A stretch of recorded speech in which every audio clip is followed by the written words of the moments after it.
ఇప్పుడు మీకు ఆపోజిట్ లా ప్రకాష్ గౌడ్ ఇల్లు ఉంది, మీ ఏమో ఇంత లోపల తీసిరు, వాళ్ళు ఏమైనా టచ్ చేసిరా ఎమ్మెల్యే?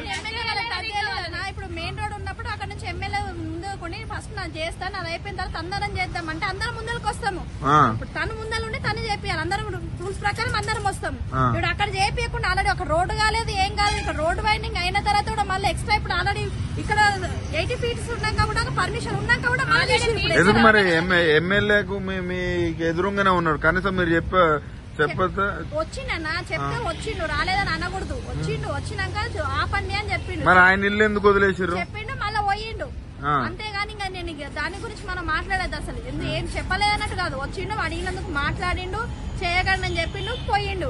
పోయినాక మళ్ళీ వచ్చి మళ్ళీ స్టార్ట్ చేసేసి మరి ఇప్పుడు ఆయన ఇల్లు కూడా కొంచెం ముందే ఉన్నట్టుంది కదా. ముందేందన్నా మొత్తం ఈ ఎమ్మెల్యే చుట్టుముట్టు మాత్రం రేకులు ఉన్నాయి, మొత్తం షెడ్లు ఉన్నాయి, అవన్నీ కూడా రూల్స్ ప్రకారం అయితే అన్ని చేయాలి కదా. అవన్నీ చేయాలి కదా రూల్స్ ప్రకారం. ఇక్కడ చేసినప్పుడు ఇక్కడ ఆల్రెడీ రోడ్ వైండింగ్ అయింది, మళ్ళీ ఎక్స్ట్రా ఫీట్లు 75 feet ఎక్స్ట్రా జరిగింది. జరిగినాక లోపలికి ఉన్నాయి పర్మిషన్ ఉన్న ఇల్లు దగ్గరకు వచ్చి మళ్ళీ గూల కొట్టిరు. మరి ఇక్కడ చేసినప్పుడు మరి అక్కడ కూడా చేయాలి కదా రూల్స్ ప్రకారం. దీని పరిధి ఎమ్మెల్యే ఎవరు వస్తారు? ఎమ్మెల్యే ప్రకాష్ గౌడ్, కాంగ్రెస్ ప్రభుత్వం వస్తుంది.